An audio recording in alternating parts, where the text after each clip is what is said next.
발목 불안정증은 발목을 자주 접지르는 것을 발목 불안정증이라고 하고 있고, 특히 가장 흔한 원인으로는 반복적으로 발목을 자꾸 삐끗삐끗하는 것을 말하고 있습니다. 산길을 간다든지, 아니면 운동하면서 쉽게 발목이 삐끗삐끗 거린다거나, 아니면 내가 발목을 접질 것 같은 느낌이 든다는 것, 그런 것들이 다 전체적으로 불안정증에 해당됩니다.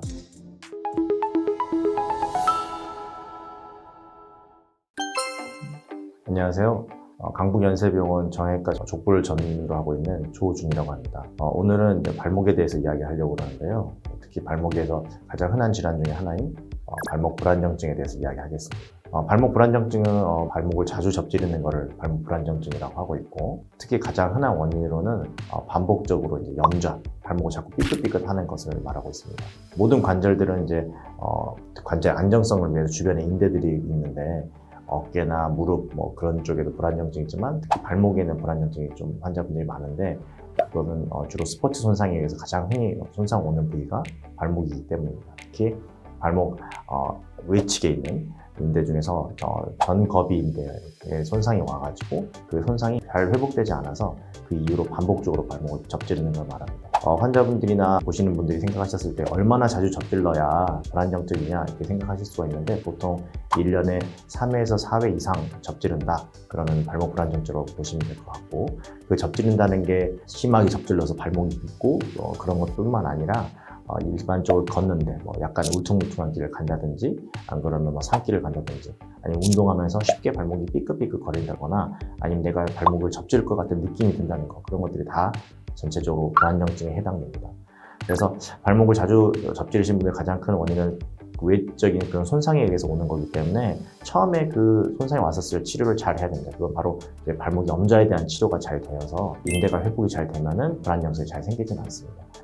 보통 그 인대가 손상 와서 불안정이 오는 경우는 주로 보통 처음에 손상이 왔었을 때 환자분들이 대부분 일주일에서 한 열흘 정도 지나면 대부분 통증이 좋아지고, 특히 아이들일수록 2, 3일 정도 지나면 아프지 않고 뛰어다니고 그렇거든요. 그런 것들 때문에 더 이상 치료가 필요하지 않다고 생각을 하는데, 그 인대는 회복되는데 보통 6에서 한 12주 정도 시간이 꽤 오래 걸리고, 그동안에는 꾸준히 고정을 하고 있어야 인대가 늘어나지 않고 잘 회복될 수가 있습니다. 그래서 초기에 그런 치료가 놓치게 되면은 반복적으로 접지르게 되고, 특히 이제 처음 손상 왔을 때 발목에 골절이 같이 오는 경우가 있습니다. 환자분들 대부분 이제 증상이 약하기 때문에 아주 작은 골절이라도 잘 모르는데, 보통 5mm 이상, 한 1cm 정도 가까이 되면은 불안정증이 생길 가능성이 좀 높고, 그리고 인대가 완전히 끊어진 분들에서 후유증이 남을 가능성이 높습니다. 치료를 오시면은 저희가 처음에 이제 환자분께 자주 접지르는지, 그리고 접지르지 않더라도 불안정한 느낌이 있는지, 그런 것들이 중요하고, 실제적으로 발을 당겼을 때 발목이 앞으로 빠진다든지, 아니면 외측으로 많이 꺾인다든지, 그런 것들을 볼 수가 있습니다. 그리고 그 위에는 스트레스 엑스레이를 찍어서 발목이 꺾이는 정도, 각도를 확인하고, 그리고 MRI를 촬영해가지고 인대의 상태를 확인할 수가 있습니다. 그걸 통해서 만성 불안정증으로 진단이 되면 할 수 있는 치료는, 인대 자체가 기능이 좀 떨어져 있는 경우에는 프롤로와 같이 인대 강화 주사를 맞아볼 수 있고, 그리고 이 인대 자체에 큰 문제가 없다 그러면은 주변의 근육을 강화시켜서 발목의 안정성을 잡아주는 근력 강화 운동, 바깥쪽에 있는 힘줄이라든지 비골을 강화시켜준다든지, 아니면 장단지 근육 같은 거를 강화시켜주는 그런 방법들이 있습니다. 이런 여러 가지 보존적인 치료를, 보조기라든지 그런 걸 했었을 때도 반복적으로 접지르는 게 낫는다 그러면은 결국은 이제 수술적인 치료가 필요하게 됩니다. 수술적인 치료는 이제 가장 고식적인 방법이 브루스트롬 수술 방법을 하는데, 이거는 바깥쪽 외측에 있는 인대를 늘어나 있는 걸 당겨가지고 꿰매주는 수술 방법입니다. 그래서 외측에 있는 안정성을 잡아주는 수술 방법을 할 수 있는데, 그런 경우에는 과거에는 그 인대가 손상이 왔었을 때 절개를 해서 그걸 직접적으로 보고 확인해서 이제 당겨서 꿰매주는 수술 방법이 시행을 했었고요. 지금도 많이 광범위하게 사용하고 있습니다.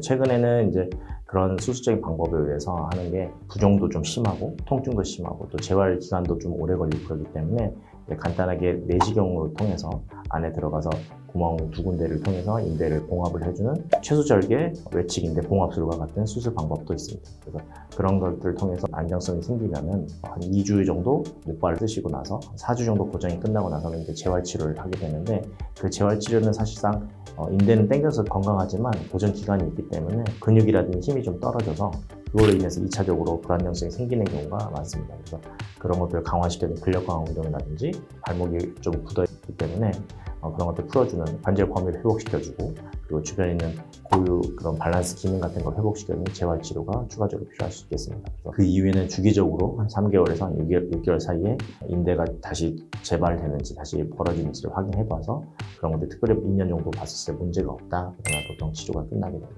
그런데 이런 경우에서 다시 재발되는 경우가 있습니다. 재발되는 경우는 가장 흔한 원인이 전신적으로 인대가 유연하신 분들이 있습니다. 인대를 땡겨서 깨매놨을 때 다시 늘어나시는 분들이 있고, 그리고 스포츠 선수, 운동 선수는 이제 반복적으로 손상을 또 다시 입기 때문에 인대가 재손성이 오는 경우가 있고, 세 번째는 이제 비만이신 분들이 재발할 확률이 좀 높습니다. 그래서 이런 분들 같은 경우라든지 아니면 다시 손상이 왔었을 때 보존적인 치료가 잘못되면 다시 재발하게 되는데, 그럴 경우에는 다른 사람의 힘줄이라든지 이식해서 발목을 아예 이렇게 꽉 잡아주는 그런 2차적인 수술 방법도 있을 수 있겠습니다. 여기서 가장 중요한 거는 이제 인대 자체에 문제가 있는 거를 꼭 확인을 해봐야 되는 거고, 가끔 환자분들 중에서 뒤꿈치 뼈가 내반 안쪽으로 돌아가 있는 분들이 있는데, 그거는 인대의 문제라기보다는 뼈의 기능상 뼈의 구조적인 문제 때문에 이게 불안정증이 생기시는 분들이 있습니다. 그럴 경우에는 뒤꿈치 뼈를 교정한다든지 절골술과 같은 다른 추가적인 수술이 필요할 수 있겠습니다. 감사합니다.